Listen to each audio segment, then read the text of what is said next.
ராஜனே உம் வருகை காண கால குறிகள் தெரிகின்றன. இயேசுவே நீர் வரும்போது விழித்திருந்தவர்கள் கொடுத்து வைத்தவர்கள். ராஜனே உம் வருகை காண கால குறிகள் தெரிகின்றன. இயேசுவே நீர் வரும்போது விழித்திருந்தவர்கள் கொடுத்து வைத்தவர்கள்.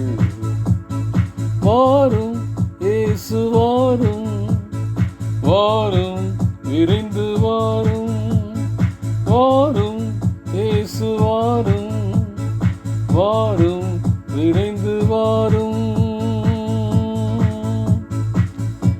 டியர் ஃப்ரெண்ட்ஸ், அன்பின் வாழ்த்துக்கள். ஆண்டவரும் இரட்சகருமாகிய இயேசு கிறிஸ்துவின் இனிய நாமத்திலே உங்களை வாழ்த்துகிறேன். இந்த பூமியிலே வாழ்கின்ற ஒவ்வொரு மணித்துளியும் ஆண்டவராகிய இயேசு கிறிஸ்து வரப்போகிறார் என்ற நிச்சயத்தோடு, எச்சரிக்கையோடு, அவர் வருகை எப்பொழுது இருந்தாலும் அவரோடு செல்லுகின்ற பாக்கியத்தை பெற வேண்டும், அதற்குரிய விதத்திலே என் வாழ்க்கை அமைய வேண்டும் என்ற உணர்வோடு கூட காத்திருக்க வேண்டும். இன்றைக்கு ஆண்டவராக இயேசு கிறிஸ்து வந்தா நான் எப்படி இருப்பேன்? இந்த ஒவ்வொரு நிமிடமும் எச்சரிக்கையோடு, கவனத்தோடு, கர்த்தர் பிரியம் செய்து கர்த்தரை போல வாழ்கிறவர்களுக்கு ஆண்டவருடைய வருகை எப்போ இருந்தாலும் கவலைப்பட மாட்டாங்க. ஆனால் பல நேரங்களில் அவர் வருகை தாமதிக்கிறது என்று சொல்லிக்கொண்டு நம்முடைய இஷ்டத்தின்படி வாழ்ந்து அவர் வரும்போது சரி பண்ணிக்கலாம்னு சொல்லி நினைச்சிருப்போம்னா, எதிர்பாராத நேரத்தில் வந்து நம்மை ஏற்றுக்கொள்ள முடியாதபடி நம்முடைய வாழ்க்கையை கண்டு அவர் நியாயாதிபதியாக வந்து ஆக்கினைக்கு உட்படுத்துவார் என்பதில் சந்தேகமில்லை. செப்பனியா தீர்க்கதரிசியின் புத்தகத்திலே அதைத்தான் சொல்லுகிறார். நியாய தீர்ப்பு முதலாவது எங்கிருந்து துவங்கும் என்பதை பேதுரு தன்னுடைய நிருபத்தில் எழுதினதை சுட்டி காட்டி, இங்கு அதையே தீர்ப்பாக முதலாவது யூதர்களுக்கு அந்த நியாய தீர்ப்பு இருந்தால் எப்படி இருக்கும்னு சொல்லி ஃபஸ்ட்டு அதிகாரத்தில், செப்பனியா 1ஆம் அதிகாரத்தில் நியாய தீர்ப்பு யூதர்களிடத்தில் துவங்கினால் எப்படி இருக்கும் அப்படிங்கிறத கற்றுக் கொடுத்துட்டு, 2ஆம் அதிகாரத்திலேருந்து யூதர்கள் அல்லாதவர்களுக்கு நியாய தீர்ப்பின் காலம் எப்படி இருக்கும் அப்படிங்கிறதையும் அவர் எச்சரிக்கையாய் கூறுகிறதை பார்க்கிறோம்.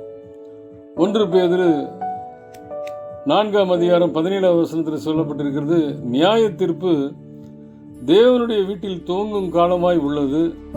முந்தி நம்மிடத்தில் துவங்கினால் தேவனுடைய சுவிசேஷத்திற்கு கீழ்ப்படியாதவர்களின் முடிவு என்னமாய் இருக்கும், மிக கொடூரமாக இருக்கும் என்பதை சொல்கிறார். அப்ப நியாய தீர்ப்பு எங்கிருந்து துவங்குது? ஆண்டவருடைய பிள்ளைகள், ஆண்டவருடைய ஜனங்களுக்கு மத்தியிலிருந்து துவங்குது. நியாய தீர்ப்பு அவங்ககிட்ட இருந்து துவங்குச்சுன்னா, ஆண்டவரை அறிந்தவரிடத்திலிருந்து துவங்கும் போதே இவ்வளவு மோசமா இருந்துச்சுன்னா, அறியாதவர்களுக்கு அது எவ்வளவு கடுமையா இருக்குங்கிறத அவர் ஒப்பிட்டு பார்த்து சொல்கிறார். 2ஆம் அதிகாரத்தில் 4வது வசனத்திலிருந்து வாசிக்கும் பொழுது, தன்னுடைய சொந்த ஜனமாகிய யூதர்களை சுற்றியிருந்த கிழக்கிலே, மேற்கிலே, வடக்கிலே, தெற்கிலே 4 புறமும் சுற்றி இருந்த புறமது ஜென்டைல்ஸ், ஆண்டவரை ஏற்றுக்கொள்ளாதவர்கள், யூதர் அல்லாதவர்கள், அஞ்ஞானிகள் என்று அழைக்கப்பட்டவர்கள், அவர்களுக்கு எப்படி நியாய தீர்ப்பு இருக்கும்? ஏனென்றால் தன் சொந்த ஜனங்களை அவர்கள் கொடுமைப்படுத்தினார்கள் என்று சொல்லி முதலாவது பெலிஸ்திய தேசத்திற்கு, அடிமைத்தனத்திலிருந்து புறப்பட்டு வந்த தன்னுடைய ஜனத்துக்கு தீங்கு செய்தவர்கள், அடிமைப்படுத்தினவர்கள் பெலிஸ்தர் தேசம், அவர்களுக்கு நியாய தீர்ப்பு எப்படி இருக்குங்கிறத செப்பனியா தீர்க்கதரிசியின் புத்தகம் 2ஆம் அதிகாரத்தில் 5வது வசனத்தில் வாசிக்கிறோம்.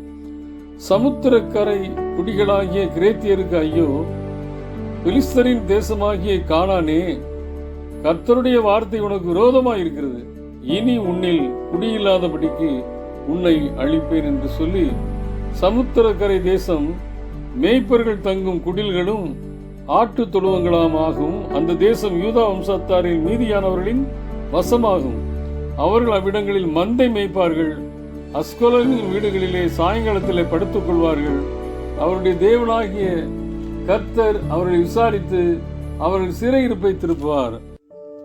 இத்தனை சிறையிருப்புக்கு மத்தியில் இருந்த சொந்த ஜனத்தை அவர் திருப்பும் சிறையிருப்பிலிருந்து, அடிமைத்தன வாழ்விலிருந்து மீட்டெடுக்கும் பொழுது சுற்றி இருக்கிற ஜனக்கூட்டம், புறமதத்து மக்கள். அவங்க 4 விதத்தில் சொல்கிறாங்க.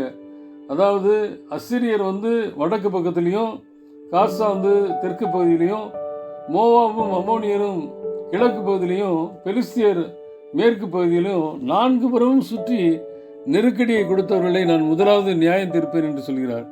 யூதர்களுக்கு நியாய தீர்ப்பு முதலாவது இருக்கும் என்பதனாலே, ஆண்டவருடைய வீட்டிலிருந்து துவங்குறதுனால எப்படி இருக்குன்னு சொல்லி 1ஆம் அதிகாரத்தில் சொல்லிட்டு 2ஆம் அதிகாரத்திலே ஆண்டவரை அறியாத ஜனங்கள், குறிப்பாக தன் சொந்த ஜனத்தை கொடுமைப்படுத்தினவர்களுடைய வாழ்க்கை எப்படி இருக்குங்கிறத அழகாய் சொல்கிறார். முதலாவது சொல்லும் பொழுது பெலிஸ்த தேசத்தை குறித்து சொல்கிறார். அவர்களுக்கு எப்படி இருக்குமா, அவங்களுடைய பெலிஸ்த தேசம் குடியில்லாதபடிக்கு அழிக்கப்படும். அதனுடைய சமுத்திர கரையில் யூதர்கள் ஆடுகளையும் மாடுகளையும் துழுவங்களையும் ஏற்படுத்துவார்கள். உங்களுடைய வீடுகளில் படுத்துக்கொள்வார்கள். தேவனாகிய கர்த்தர் நியாய தீர்ப்பின் நாளிலே தன்னுடைய ஜனங்களுக்கு யார் யார் கடினப்படுத்தினாங்களோ, அடிமைப்படுத்தினாங்களோ அவர்களெல்லாம் நியாயம் தீர்ப்பார் என்று சொல்லி முதலாவது பெலிஸ்தர் தேசத்திற்கு ஆண்டவர் கொடுக்கிற நியாய தீர்ப்பை தான் செப்பனியா தீர்க்கதரிசியின் புத்தகம் 2ஆம் அதிகாரத்திலே 4-7 வரை வாசிக்கிறோம். அங்கு குடி இல்லாதபடி அழிக்கப்படும் என்று சொல்கிறார். இன்றைக்கு பெலிஸ்தர் தேசமும் கிடையாது. ஒரு பெலிஸ்தர் தேசம் எப்படி இருக்குன்னா, சிறிய ஒரு இடமா பாலஸ்தீன் அப்படின்னு சொல்லி இன்னைக்கு அழைக்கப்படுது. ஒரு காலத்தில் இதுதான் எல்லாவற்றையும் அந்த மேற்கு பகுதியில் எல்லா தேசத்தையும் ஆண்டு கொண்டிருந்த பெலிஸ்தர் தேசம் நேபுகாத்நேச்சாராலே அழிக்கப்பட்டது. ஆண்டவருடைய ஜனங்கள் மீட்பை பெற்றார்கள், சிறையிருப்பிலிருந்து விடுதலை பெற்றார்கள், அந்த தேசத்தை சுதந்திரித்துக் கொண்டார்கள். இன்றைக்கு பெலிஸ்தர் தேசம் அப்படிலாம் கம்பேர் பண்ண வேண்டியதில்லை. ஆண்டவரை அறியாத ஜனங்கள், ஆண்டவரை அறிந்த ஜனங்கள், அடிமை வாழ்வுக்குள்ளே நடத்தின சத்ருவை முறியடித்து எல்லா தேசத்தின் மக்களையும் ஆண்டவருடைய பக்கத்தில் கொண்டு சேர்ப்பாங்க. சத்ருவை, அவர்களை அடிமைப்படுத்தியிருக்கிற சத்ருவை முறியடித்து போடுவார்கள். இதுதான் இன்னைக்கு கொடுக்கப்படுகிற சத்தியம். நீங்களும் ஆண்டவருடைய பிள்ளைகளாய் அடையாளமிட்டதோடு மட்டுமல்லாமல் சத்ருவுக்கு அடிமையாக இருக்கிற புறமதத்து மக்களையும் மீட்டெடுத்து அங்கும் மேய்ச்சல் நிலமாக மாற்றவும், ஆண்டவரை அறிந்து கொண்ட மக்கள் கூட்டமாக அவர்களை அழைத்து நியாய தீர்ப்பின் நாளிலே அவர்களும் ஆண்டவரிடத்தில் பங்கேற்கிறபடியாக சுவிசேஷத்தை கொண்டு செல்லுங்கள் என்று சொல்லி ஆண்டவர் இன்றைக்கு நமக்கு கட்டளையிடுகிறார். ஆகிய விக்கிரக கோட்டைக்குள்ளே இருக்கிறவர்கள், அறியாதபடி அஞ்ஞானிகளாக இருக்கிறவர்களுக்கு இயேசுவை கூறி, நியாய தீர்ப்பை கூறி, அந்த நியாய தீர்ப்புக்கு நாங்கள் தப்பித்துக் கொள்வதற்கு வகை தேடினது போல நீங்களும் தப்பித்துக் கொள்ளலாம். இயேசு என்கின்ற அந்த ஆண்டவரின் நிழலிலே, அவருடைய கரங்களுக்குள்ளே அமைதியை அடங்கியிருப்பதற்கு கற்றுக்கொள்ளுங்கள். உங்களுடைய வாழ்க்கையிலே ஆண்டவருடைய கோபத்திலிருந்து தப்பித்து அவருடைய செட்டைகளின் மறைவிலே அடைக்கலம் போக முடியும் என்கிற நிச்சயத்தை ஆண்டவர் இன்றைக்கு சொல்கிறார்.